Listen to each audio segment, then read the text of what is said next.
The UES Horizon descended through Talisphor's atmosphere, its hull still warm from the space battle. Tay stood on the bridge, watching the devastation below grow clearer. The settlement was worse than the scans had shown. Buildings were flattened. The central plaza where colonists had gathered for festivals was now a crater. The school was gone. The medical center was rubble. Fires still burned in the wreckage. Landing zone secured, Bin reported, setting down near the shelter entrance. Marine Commander Ho was already in the cargo bay with his team, 40 soldiers in powered armor. The armor was another human innovation that the elder races considered excessive. Heavy, bulky, powered by fusion cells, it turned each Marine into a walking tank. The ramp lowered, and Ho led his team into the colony. Smoke made visibility poor, but human helmet sensors could see through it. They moved through the ruins with weapons ready, not knowing if Velkari ground forces were still present. "Contact," one Marine called. Movement in the shelter entrance. Ho raised his hand and the team stopped. He approached carefully, weapon lowered but ready. A face appeared in the shadows. Human, female, covered in dust and blood. "Please," the woman whispered. "Please tell me you're real. Tell me help finally came." "We're real," Ho said gently. "You're safe now. I'm Commander Ho, UESN Marines." "How many survivors?" The woman started crying. "I don't know. Maybe 150, maybe less. We lost count. The children are scared. We've been down there for 2 days." Ho signaled his team. "Medics forward. Everyone else secure the area." They found 187 survivors in the underground shelters. The colonists had built them for emergencies, never really believing they'd be needed. Those shelters saved their lives. Medical Officer Young worked tirelessly, treating injuries ranging from minor cuts to severe burns. The children were the worst, not because of their physical injuries, but because of the fear in their eyes. They'd heard the bombardment. They'd felt the ground shake. They'd lost friends and family. Colony Administrator Na was among the survivors. She was a small woman, but her voice was strong when she spoke to Commander Ho. "They gave us 1 hour," she said. 1 hour to evacuate. "Where were we supposed to go?" "This is our home. We built it with our hands. We raised our children here. And they gave us 1 hour before they started shooting." "How many didn't make it?" Ho asked, though he dreaded the answer. 113. Most died in the first bombardment. Some were in the fields too far from the shelters. Some tried to save others and ran out of time. Na's hands were shaking. "The Velkari commander said we violated territorial agreements. He said we were squatters on Velkari land. This colony has been here for 5 years. 5 years, and suddenly we're criminals worth killing." Back in orbit, Admiral Sung convened a meeting on the Indomitable. Captain Tay, Captain Kwan, and senior officers from the fleet gathered in the war room. The atmosphere was tense. "The Velkari commander is requesting to speak with us," Lieutenant G reported. "He's being held on the UES Defiant with the other prisoners." "Bring him here," Sung ordered. The Velkari commander was escorted in by 2 Marines. He was a tall, crystalline being that refracted light into rainbow patterns. Even defeated and captured, he held himself with arrogance. Captain Kwan handled the interrogation with Lieutenant G translating. The conversation was recorded for the Galactic Council. "State your name and rank," Kwan said. "I am Commander Velroth of the Velkari Dominion 3rd Fleet, and you are committing a grave violation of Council law by holding me. You attacked a civilian colony without provocation," G said coldly. "You killed over 100 people, including children. Explain yourself." Velroth's crystalline structure flickered, the Velkari equivalent of a shrug. "We followed orders from High Executor Ralvin. The human colonies in this sector are illegal settlements on Velkari territory. We had every right to remove them. By killing them, we gave them time to evacuate. They chose to remain. Their deaths are their own fault." Tay felt rage building but kept his voice level. "You gave them 1 hour. Where were they supposed to go? That is not our concern. Inferior species should know their place. You humans were given territories. You should have stayed there. Instead, you spread like disease, building colonies in places you have no right to be. These colonies were approved by the Council," G said. "The Council was wrong to approve them. The elder races have decided that humanity has grown too comfortable. You needed to be reminded that you are newcomers, that your primitive technology and crude ways do not entitle you to respect." Velroth's voice became sharp. This attack was meant as a lesson A demonstration that human lives are worthless compared to the dignity of ancient civilizations. The room went silent. Every human officer heard the truth in those words. This wasn't about territory or legal disputes. It was about pride. The elder races were offended that humans dared to act like equals. How many colonies were you ordered to attack? Admiral Sung asked. As many as necessary. High Executor Ralvin planned to systematically eliminate every human settlement in disputed territory. He predicted that the Council would condemn you if you retaliated, that your small fleet would be overwhelmed if you fought back. He was confident that humanity would accept the lesson and retreat to your assigned space. He was wrong, Sung said quietly. Was he? Velroth looked at the human officers. You may have won this battle, but you cannot win the war. The Velkari Dominion has thousands of ships. The Arathim Empire has even more. The Kresh Collective can shatter your minds with a thought. What do you have? 47 ships? Crude weapons? The strength of primitives who know nothing but violence? Captain Quan leaned forward. Let me tell you what we have. We have the will to survive. We come from a planet that tried to kill us every single day. Ice ages, plagues, predators, natural disasters. We survived them all. We learned to adapt, to fight, to never ever give up. You also have something the elder races lost a long time ago, Tay added. You forgot what it means to actually fight for survival. You've lived in comfort for so long that you think war is about calculating acceptable losses and negotiating settlements. You've forgotten that war is about doing whatever it takes to protect your people. Velroth said nothing. Take him back to his cell, Sung ordered. Make sure he's comfortable. He'll stand trial for war crimes. After the Velkari commander was removed, Sung turned to her senior officers. Tactical Officer Ray and Intelligence Analyst Kyung had been reviewing data during the interrogation. Analysis? Sung asked. Ray pulled up a star map. Based on intercepted communications and the captured ship's navigation logs, we've identified 17 Velkari military installations within striking distance. Most are lightly defended. They weren't expecting retaliation. The Velkari home system is here, Kyung added, highlighting a cluster of stars.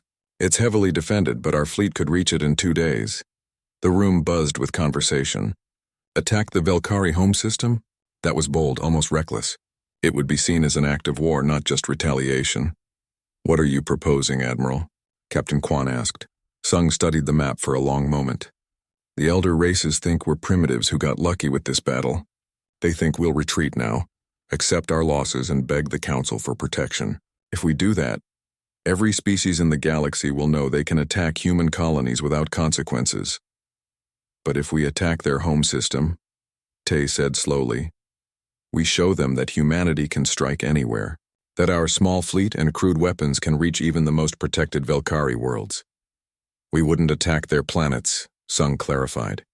We're not interested in genocide, but we can demonstrate our capability. We can show them that Earth's Navy can go anywhere, anytime, and there's nothing they can do to stop us. G looked worried. The Council will condemn us. The Arathim and Kresh might join the Velkari against us.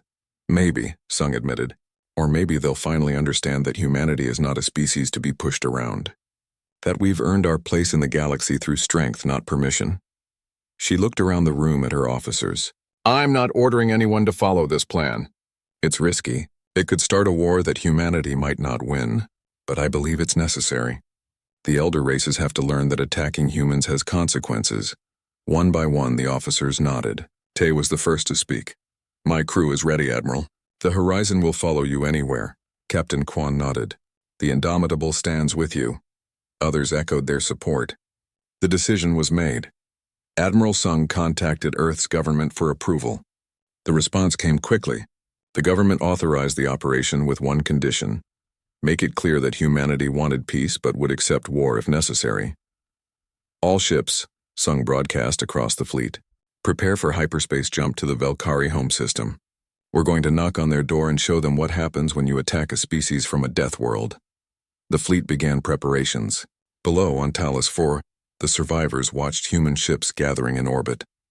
They didn't know where the fleet was going, but they knew one thing for certain: humanity was fighting back. The Horizon dropped out of hyperspace at the edge of the Talos 4 system, and what Tay saw made his blood run cold. The colony was burning. Even from orbit, he could see the scorch marks across the valley where the settlement had been. Smoke rose in dark columns. Buildings that had taken years to build were reduced to rubble. The farms where colonists had grown food were now craters. Life signs? Tay demanded. Bin worked his console frantically. Scanning. The main settlement is destroyed, but I'm picking up readings from the underground shelters. Faint but there, maybe 150 people. And the Velkari? 3 cruisers in high orbit. They're holding position over the colony. Tay studied the tactical display. 3 against 1. The Velkari ships were bigger, newer, with shields that could absorb punishment human weapons couldn't match. Under normal circumstances, this would be suicide, but Tay wasn't thinking about normal circumstances. High target the nearest cruiser. Railgun batteries, focused fire pattern. Captain, their shields will absorb. I know. Do it anyway. Bin, take us in. Combat approach, pattern delta. Pattern delta? Bin looked uncertain. Sir, the G-forces will barely affect us, but it'll confuse their targeting computers. They're not used to ships that can maneuver like we can. The horizon accelerated toward the Velkari vessels. Immediately, warning signals lit up across the bridge. The cruisers had detected them and were powering weapons. The first energy blast lit up space like a small sun. Bin twisted the horizon into a spiral that would have liquefied most alien crew members under the gravitational forces. Humans who grew up under Earth's crushing gravity barely felt it. The blast passed harmlessly by. Entering range, High announced. Firing, the railguns thundered. Solid tungsten slugs, accelerated to incredible speeds by magnetic rails, streaked toward the nearest Velkari cruiser. The first volley hit the shields and scattered harmlessly, exactly as expected.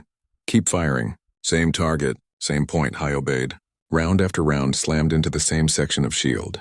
The Velkari defensive system was designed to spread damage across its entire surface, to prevent any one point from being overwhelmed. It worked perfectly against energy weapons, but human railguns didn't spread. They focused. Each impact weakened the shield at that exact spot, and humans were patient enough to keep hammering until something broke. The Velkari commander broadcast on all channels. His voice was filled with contempt. Primitive vessel, you are outmatched. Your weapons cannot penetrate our shields. Withdraw now or be destroyed. Tay opened a channel. This is Captain Tay of the UES Horizon. You attacked a civilian colony. You killed children. We will not withdraw. We will not surrender. And you're about to learn why you don't pick fights with species from Deathworlds. Another energy blast forced Bin into evasive maneuvers. The horizon danced through space in patterns that seemed random but weren't. Tay had trained his helmsmen on Earth, flying through storms that could tear ships apart. Compared to that, space combat was almost easy. Shield section weakening, High reported. Keep firing? Until we break through. The 20th railgun slug punched through the Velkari shield like it was paper. The kinetic round tore into the cruiser's hull, ripping through compartments and systems. Atmosphere vented into space. The ship's perfect crystalline structure, so beautiful and advanced, crumpled under simple, crude kinetic force. Target damaged, Bin announced. They're falling back, but the other 2 cruisers were moving in. Tay was about to order another evasive pattern when new contacts appeared on the sensors. Big contacts, multiple hyperspace signatures, G called out. It's the fleet. The 3rd fleet is here. 15 human warships dropped into normal space like predators joining a hunt. At their head was the UES Indomitable, Admiral Sung's flagship. The massive vessel dwarfed even the Velkari cruisers. Admiral Sung's voice came over the tactical channel. Captain Tay, good work. All ships, this is Admiral Sung. Form up for assault pattern. Show these aliens what happens when they attack our people. The human fleet moved with precision, not the elegant flowing movements the elder races preferred, but sharp, aggressive maneuvers that prioritized function over form. Human ships were built like tanks, heavily armored and bristling with weapons. Captain Kwan commanded the Indomitable with the calm efficiency Tay remembered from the academy. His voice was steady as he coordinated the fleet. Assault carriers, launch fighters, frigates, missiles spread on my mark. Requiem, power up the main gun. The Velkari commander's voice had lost its contemptuous tone. Now it held uncertainty. Primitive warships, you are still outmatched. We have superior technology. Our shields can withstand any attack you can— Shut up, Admiral Sung cut him off. You had your chance to negotiate when you could have avoided attacking civilians. You chose violence. Now you get to see what human violence looks like. The human fighters launched, small agile craft that moved like insects, swarming and unpredictable. Lieutenant Day led the first squadron, his voice crackling over the combat channel. All fighters pattern swarm. Don't fly in formation. Don't be predictable. Be chaotic. The Velkari launched their own fighters to intercept. Sleek, fast craft that had dominated space combat for centuries. They moved in perfect formation. Their targeting computers locked on the human ships. But human pilots didn't fly like computers. They flew like humans who had learned in Earth's atmosphere, where a single mistake meant death. Day's fighter jinked left, then dove, then rolled in a pattern that had no logic except survival instinct. The Velkari targeting system couldn't lock on. Other human pilots followed suit. The result looked like chaos, but it was controlled chaos. Every human pilot knew where the others were through instinct and training. The Velkari formation, so perfect and precise, became a disadvantage. When one human fighter got behind a Velkari craft, the alien couldn't break formation to evade. Splash one, Day reported as his missiles found their mark. These guys fly like they're in a parade. On the Indomitable, Captain Kwan watched the battle unfold. Frigates, you have firing solution. Launch missiles. A cloud of missiles erupted from the human frigates. Not elegant energy weapons, but simple rockets with explosive warheads. The Velkari point defense systems swatted most of them down, but not all. The ones that got through slammed into shields that were designed for energy dispersal, not kinetic impact. The Velkari cruisers were in trouble. Their shields flickered under the combined assault. Their weapons, designed for long-range energy combat, struggled against human ships that charged straight into close range, where superior maneuverability mattered more than superior technology. Then the Velkari commander played his final card. All vessels, we are receiving a new hyperspace signature. It's massive. A ship bigger than anything on the battlefield emerged from hyperspace. The Eternal Glory of Velkari Battle Station. 10,000 crew, weapons capable of cracking a planet. It was the pride of the Velkari Dominion. The Velkari commander's voice returned, now filled with confidence. Now you see true power, primitives. The Eternal Glory is invincible. Your crude weapons cannot— Requiem, Admiral Sung interrupted. Execute Protocol Omega. On the far edge of the human fleet, a ship that had been silent until now powered up. The UES Requiem, humanity's experimental dreadnought. It was ugly compared to alien ships, all angles and armor and brutally efficient design. Its main weapon was simple, a mass accelerator. A magnetic railgun scaled up to ship size, designed to fire a tungsten rod the size of a city bus at a significant fraction of light speed. The physics were basic. Mass times velocity equals energy, and at near light speed, even a simple metal rod carried more energy than most alien weapons could dream of. The Requiem fired. The tungsten rod crossed the distance to the Eternal Glory in seconds. The battle station's shields, designed to stop energy weapons and deflect conventional missiles, tried to adapt. They failed. The kinetic projectile punched through the shields like they weren't there. It hit the station's hull and kept going, carrying so much energy that the laws of physics became weapons. The impact point vaporized. The shock wave tore through compartments. The station's reactor, stressed beyond its limits, went critical. The Eternal Glory exploded. The pride of the Velkari Dominion, invincible and unstoppable, became an expanding cloud of debris and radiation. The battlefield went silent. Then Admiral Sung's voice, calm and cold. Velkari vessels, this is your final warning. Power down your weapons and surrender, or join your battle station. The 3 remaining Velkari cruisers hesitated for only a moment. Then one by one their weapons went dark. They were surrendering. Tay let out a breath he hadn't realized he was holding. Get rescue teams down to the colony. Find survivors. As the horizon moved toward Talos Thor, Tay looked at the debris field where the Eternal Glory had been. The Velkari had thought their technology made them invincible. They were wrong. Technology didn't win wars. Determination did, and nobody was more determined than humans who were fighting to protect their own. The alarm pulled Tay from a restless sleep at 0400 hours. He was on his feet and moving before his mind fully registered what was happening. Years of training took over, guiding him to the bridge in less than 2 minutes. Ben was already at his station, fingers flying over the controls. The young helmsman's face was pale. Captain, we're receiving a distress call. It's coming from Talos 4. Tay's stomach dropped. Talos 4, where Hai's cousin lived, where 300 colonists had built homes and farms in a valley between red mountains. Put it through. The speakers crackled to life. At first there was only static, then a voice broke through, a woman's voice high and desperate. "This is Colony Administrator Na. We are under attack. Repeat, we are under attack. Multiple ships in orbit. They're firing on the settlement. We need immediate assistance. There are children here. Please, anyone, we need help. We need—" The transmission dissolved into chaos, screaming, the thunder of explosions. A child crying. Then weapons fire, sharp and loud. Someone shouted orders to get to the shelters. The sound of breaking glass. More screaming, then nothing, just empty static. "Try to re-establish contact," Tay ordered, but he already knew it was useless. The silence on the other end said everything. Hai arrived on the bridge, out of breath. "Was that Talos 4? I heard the alarm," Tay nodded. He didn't trust himself to speak. "We have to go," Hai said. Her voice was steady, but her hands were shaking. "We have to help them. Get Wu and Ji up here. Emergency meeting in 5 minutes." Those 5 minutes felt like hours. When the crew assembled, Tay played the distress call again. They listened in silence. Ji's face went hard. Wu cursed quietly.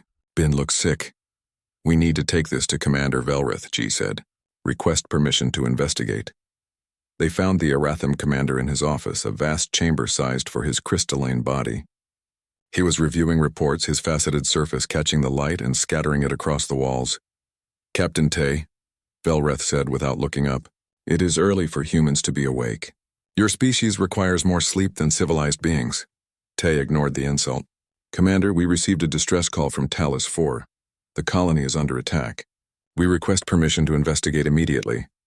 Now Velrith looked at him.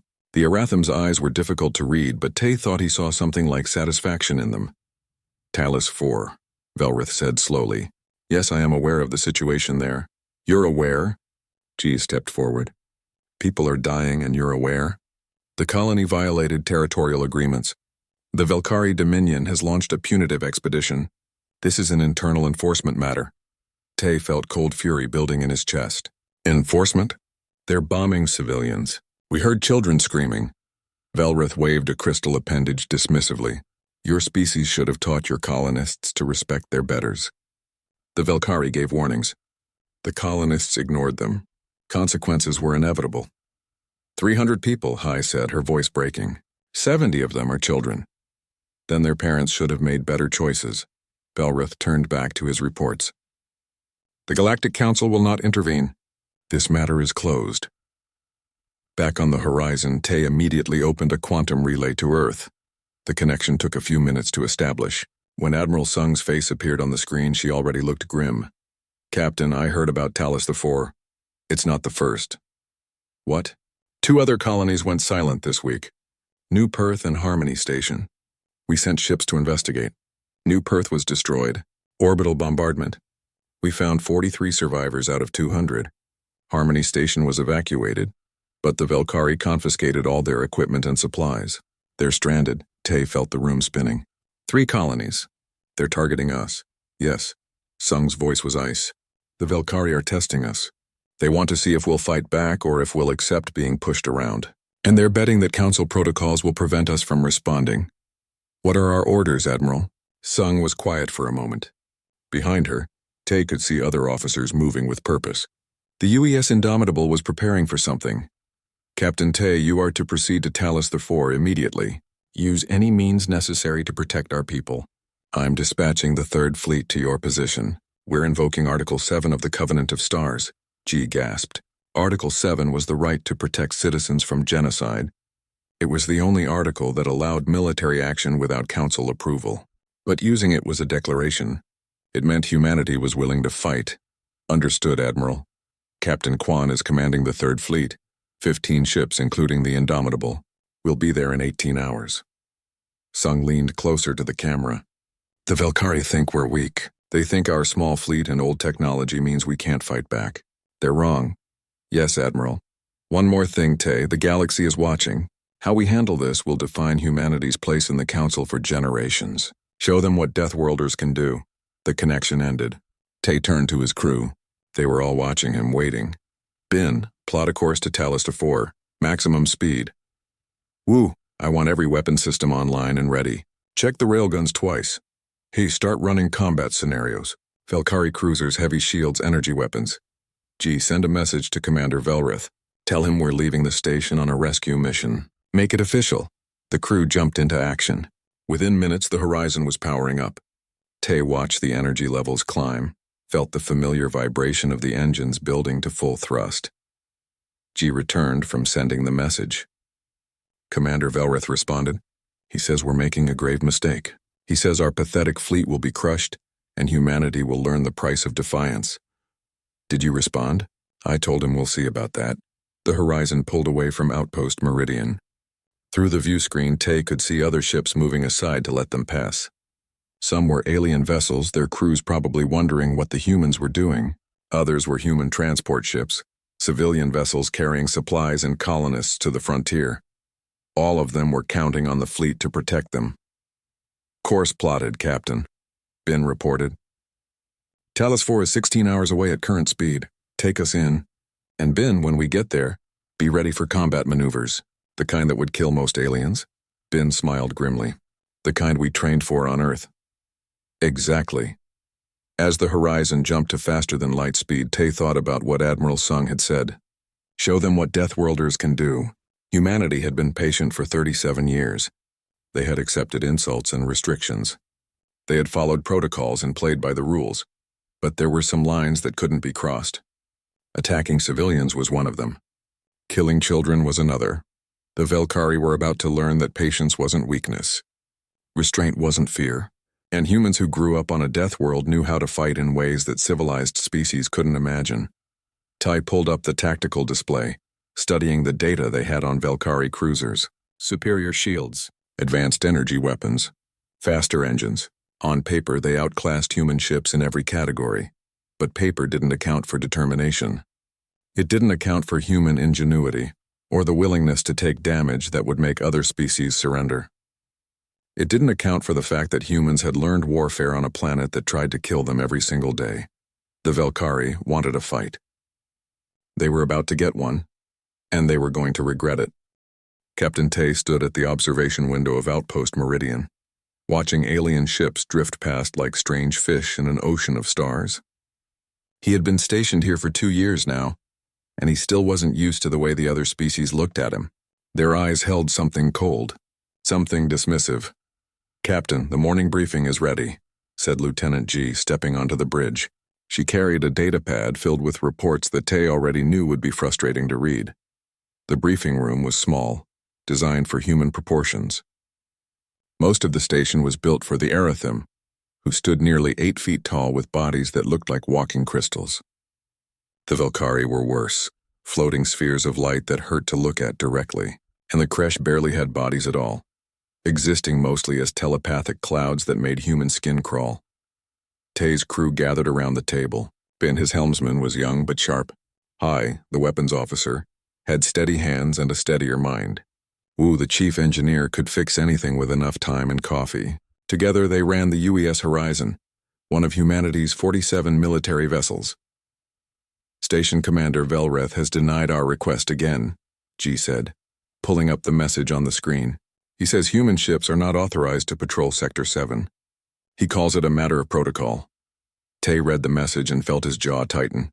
Protocol. That word was used to keep humanity in its place. The Galactic Council had protocols for everything. Protocols that said humans couldn't build certain weapons. Protocols that limited where human ships could go.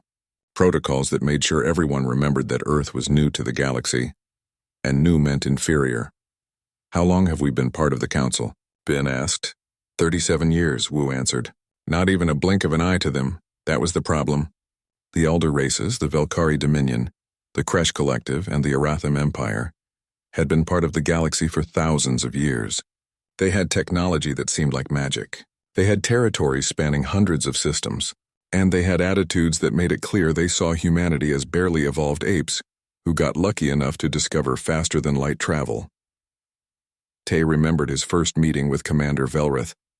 The Arathim had looked down at him from his great height, crystal body refracting light into rainbow patterns, and said, "Ah, another primitive from the Death World. Try not to break anything with your crude strength." Death World. That's what they called Earth. A Class 12 Death World, the highest danger rating possible. The gravity was too strong. The atmosphere was too reactive. The weather was too violent. The life forms were too aggressive. Most aliens needed special suits just to visit Earth's surface, and even then they couldn't stay long. The elder races couldn't understand how anything could evolve in such a hostile place. They couldn't understand how humans could live under crushing gravity, breathe oxidizing air, and survive in an ecosystem where everything was trying to kill everything else. To them, humans were freaks of nature. Tough, yes, but stupid and primitive. I spoke with Admiral Sung yesterday, Tay said, changing the subject. She says the tension is getting worse. 3 more colonies have reported harassment from Velkari patrol ships. Admiral Sung commanded Earth's defense fleet from her flagship, the UES Indomitable. She was the best tactical mind humanity had, which was why the Council mostly ignored her advice. The elder races didn't want to hear human opinions on military matters. Humans were supposed to sit quietly and learn from their betters. Harassment? Hai's voice was sharp. They're doing more than harassing. My cousin lives on Talos 4. She says Velkari ships have been scanning the colony, making low passes, intimidating people. The Council says it's within their rights, Ji replied. She didn't look happy about it. The colonies are in disputed territory. The Velkari claim we violated the settlement agreements. The agreements that they wrote, Wu muttered. The agreements that make sure humans stay in the smallest, worst territories. It was true. When humanity joined the Galactic Council, they were given a handful of systems to colonize. Most were in harsh environments or far from trade routes. The good systems, the easy ones, belonged to the elder races. Humans got the scraps and were told to be grateful. But humans didn't give up easy. That was another thing the aliens didn't understand. On Earth, giving up meant death. Humans learned to push forward, to adapt, to survive no matter the odds. So they took those harsh colonies and made them work. They built settlements in places the elder races called uninhabitable. They thrived where others said they would fail, and the elder races hated that. Tay looked at his crew. These were good people, dedicated, skilled. They deserved better than to be treated like children by alien bureaucrats who had never faced real hardship. Every human on this station had grown up on Earth, had felt real gravity, had breathed air that could rust metal. They were tougher than any Velkari or Aratham, but strength didn't matter in politics. Keep monitoring the situation, Tay ordered. If anything changes, I want to know immediately. The crew nodded and dispersed to their duties. Ji lingered behind. Do you think it will come to conflict? She asked quietly. Tay chose his words carefully. The elder races think they can push us around because we're new. They think our small fleet and limited technology means we're not a threat. But they're making a mistake. What mistake? They're judging us by their standards. They fight wars with rules and protocols. They calculate acceptable losses and negotiate settlements. They don't understand that humans don't think that way. Tay looked out at the stars again. We come from a world that tried to kill us every single day. We learned to fight without rules. We learned that survival means doing whatever it takes. Ji nodded slowly. Let's hope they learn that lesson before it's too late. But Tay had a feeling it was already too late. The elder race's pride was too great. They would push and push until humanity pushed back. And when that happened, the galaxy would learn what it meant to provoke a species from a death world. The question wasn't if conflict would come. The question was when and how badly the elder races would bleed before they understood their mistake. Outside the window, a Velkari cruiser drifted past, its hull gleaming with advanced technology. It looked invincible, untouchable. But Tay had learned long ago that nothing was truly invincible. Everything had a weakness. Everything could break, even pride, especially pride. The human fleet emerged from hyperspace at the edge of the Velkari home system like a thunderstorm on a clear day. 63 warships, every vessel humanity could spare, arranged in battle formation. Admiral Sung stood on the bridge of the Indomitable, watching the view screen as the Velkari homeworld came into view. It was beautiful, she had to admit. A world of crystal spires and flowing energy, where billions of Velkari lived in peace and prosperity. Open a channel, Sung ordered. All frequencies. I want every species in the galaxy to hear this. Lieutenant Ji worked her console. Channel open, Admiral. We're broadcasting across the entire Galactic Council network. Sung took a breath. What she said next would define humanity's future. I am Admiral Sung of the United Earth Space Navy. 4 days ago, the Velkari Dominion attacked 3 human colonies without provocation. They killed 347 civilians, including 70 children. They did this because they believed humanity would accept this massacre. They were wrong. The fleet advanced slowly, weapons powered but not targeting anything yet. On the Velkari homeworld, alarms were sounding. Defense stations powered up. Thousands of ships began launching from orbital docks. "We do not seek war," Sung continued. "We do not desire conquest. But we will not tolerate the murder of our people. Humanity comes from a death world. We survived ice ages, plagues, predators, and our own worst impulses. We learned one lesson above all others: protect your own, or perish."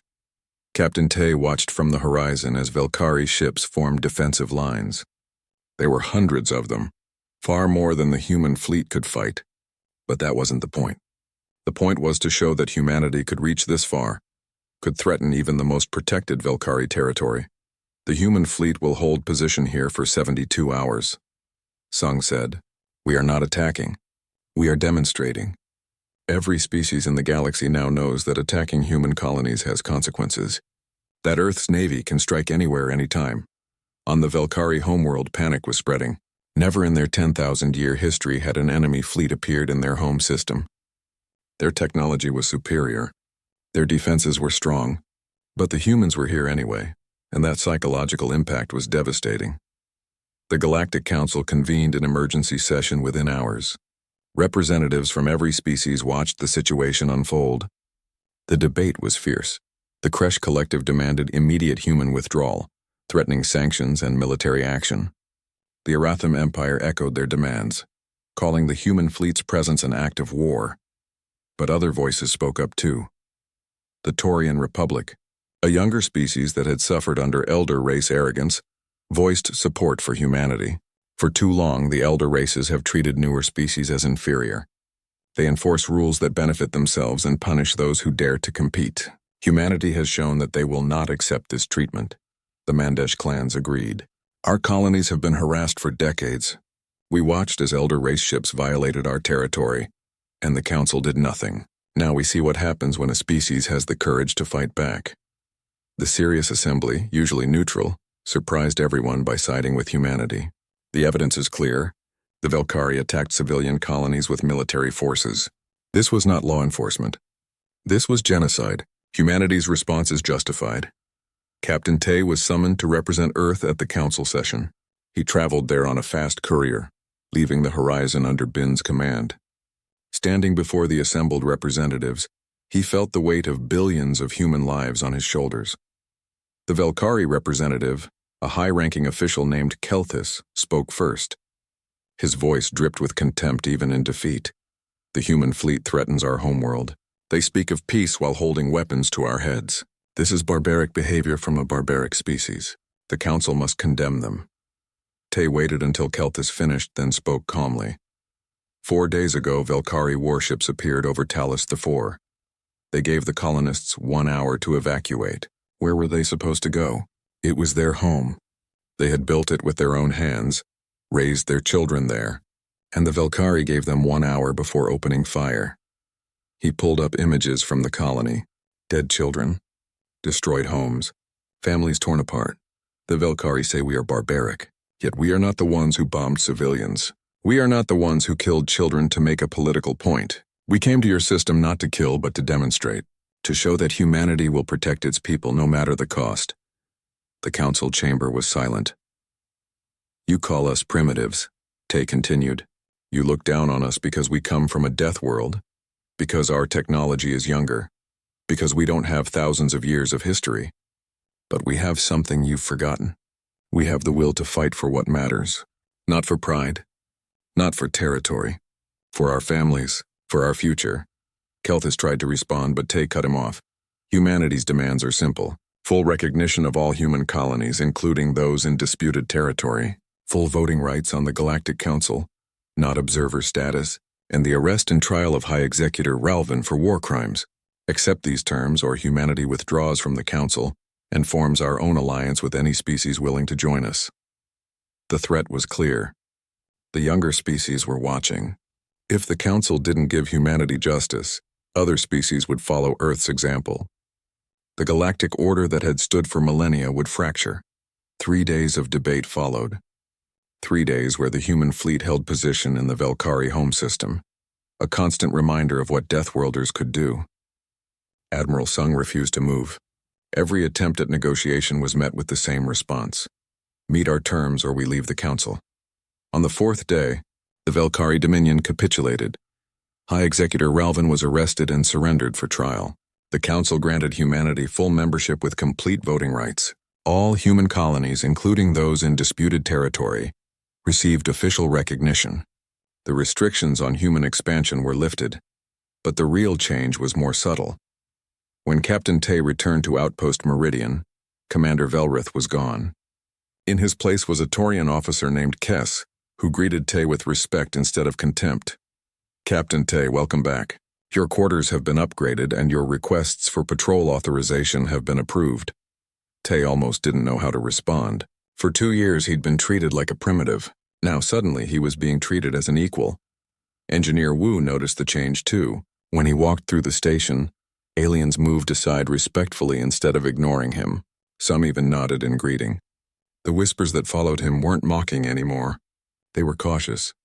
Lieutenant G sent a report to Admiral Sung. "Mission accomplished.